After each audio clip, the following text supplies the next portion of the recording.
Presentem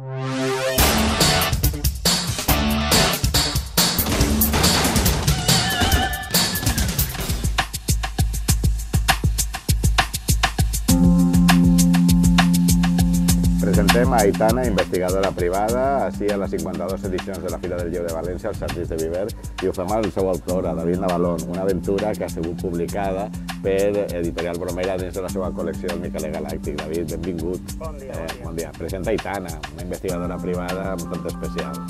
Sí que ho és, sí. Original, curiós.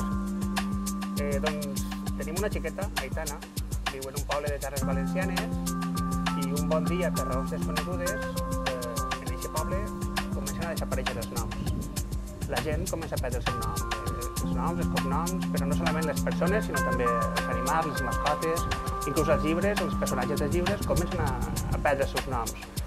Clar, amb tots els problemes que tot allò comporta. Ja no te'n recordes com te diu, no? Tu eres David o qui eres? Ahí està. I ves a treure diners o ves a matricular-te a algun curs, a algun lloc.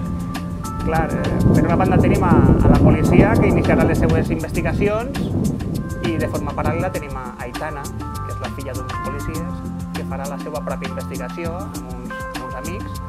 Clar, no cal dir que ella farà un millor treball que els adults. No ho dubtem, perquè per això és investigadora privada.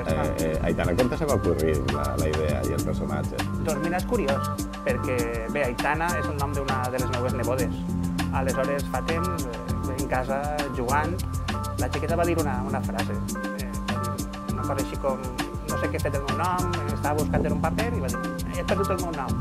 I ves per on, aquestes coses, de vegades, se'ls una llumeta i comences a elaborar una teoria. És una història amb moltes reminiscències a García Márquez, perquè en anys de soledat també perden els noms. Ahí està, Ahí està. I després un treball en Paula P. Sí, ahí està, dels llibres. El Paula P. A quina edat està adreçat aquesta Aitana investigadora privada? Doncs a partir de 9-10 anys ja comencen a poder gaudir-nos. I l'autèntica Aitana què ha dit? L'autèntica Aitana és un poc vergonyosa, però està desvanida.